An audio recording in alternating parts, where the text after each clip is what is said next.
सिद्ध करें कि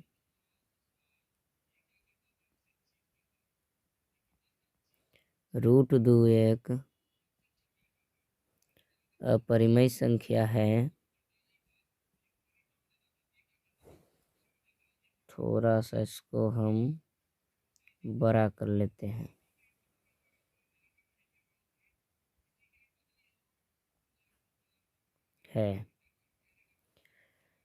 तो देखिए हम इसको किस तरह से सिद्ध करते हैं।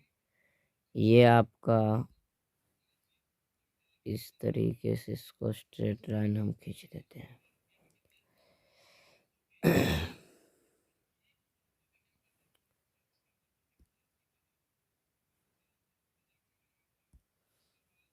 तो जब भी आपको ऐसा सिद्ध करने के लिए दे दे तो आप इसका उल्टा मान लीजिए। यदि संभव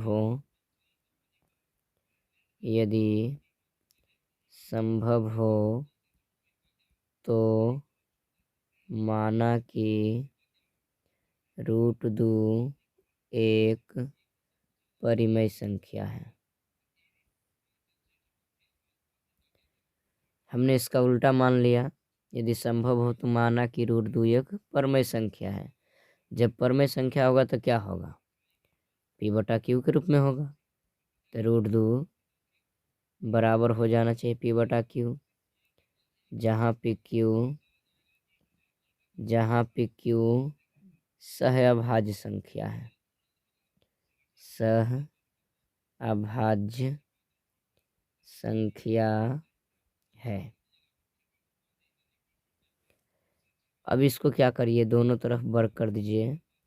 दोनों तरफ वर्ग करने पर √2 का वर्ग करिए और ये p/q का वर्ग करिए तो आपको क्या मिलने वाला है? √2 का वर्ग करेंगे 2 मिलेगा, p का वर्ग p², q का वर्ग q²। उसी तरह से इसको कैशिया जब गुना करेंगे तो हो जाएगा 2q² बराबर p²। यहाँ पर आप देख पा रहे हैं कि ये 2 से गुना हो चुका है। अब किसी भी संख्या में 2 से जब हम गुना करेंगे तो क्या बन जाएगा? वो सम संख्या। जब वो सम संख्या बन जाएगा तो हम कह सकते हैं कि ये जो हमारा p² है ये 2 से विभाज्य है। जब 2 से विभाज्य हो गया तो अब हमको क्या करना है? q² को भी 2 से विभाज्य करना है। इसके पहले यहाँ लिख देते हैं। लिखेंगे यहाँ p² 2 से विभाज्य है। जब p² 2 से विभाज्य होगा तो p भी विभाज्य है। तो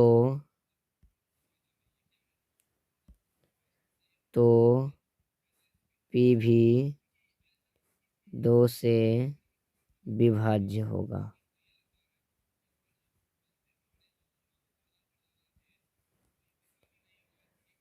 अब पुनः मान लेते हैं। पुनः माना,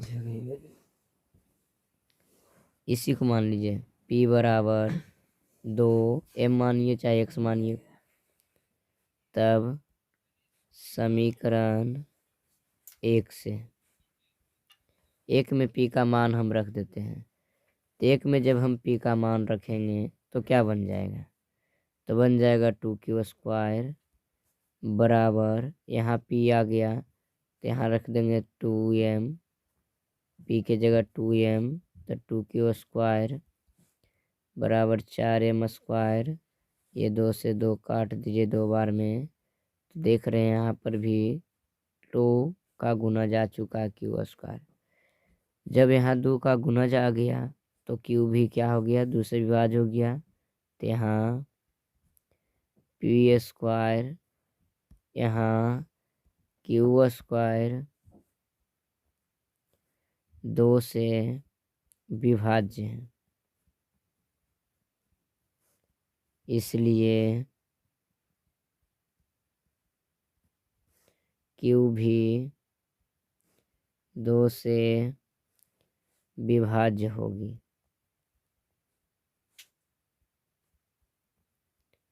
जब दोनों 2 से विभाज्य हो गया तो हम लिख सकते हैं अतः समीकरण 1 और 2 से विरोधाभास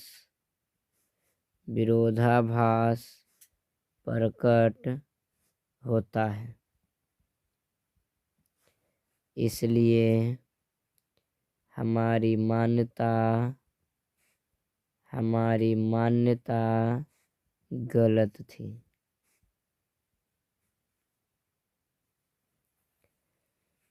अतः √2 एक अपरमय संख्या है।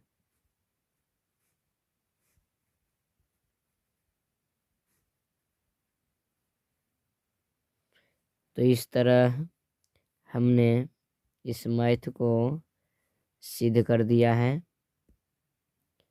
आप देख पा रहे हैं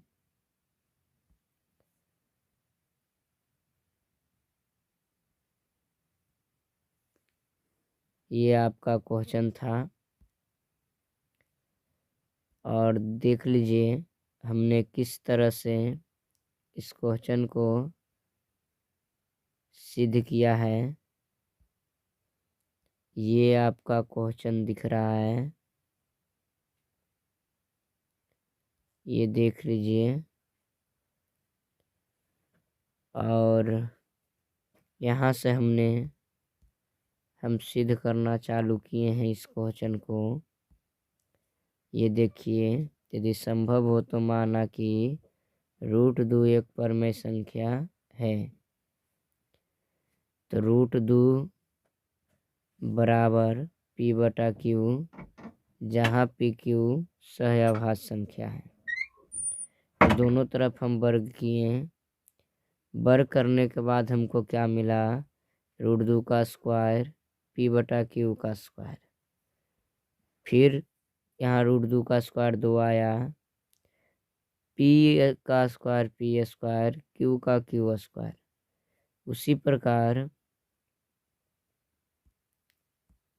उसी प्रकार कैचिया जब यहाँ गुना किए 2 को गुना q² से, तो हमको 2q² मिला और इधर p² मिल गया। तो यहाँ देखे p² जो है 2 से विभाज्य है और p भी 2 से विभाज्य है। तो पुनः मान लिए कि p बराबर 2m। तब समीकरण 1 से क्या हो गया? 2q² बराबर 2m का होल स्क्वायर। ये 2 का स्क्वायर किए 4m² आया, 2 से कट गया, ये 2 टाइम दिख रहे हैं यहाँ पर। तो q² बराबर हो गया 2m²। तो यहाँ q² 2 से विभाज्य है, इसलिए q भी 2 से विभाज्य होगा। जब दोनों p और q दोनों विभाज्य हो गया 2 से, तो हम क्या बोल सकते हैं कि समीकरण 1 और 2 से विरोधाभास प्रकट हो रहा है, क्योंकि हमने pq को सहभाज्य माना था।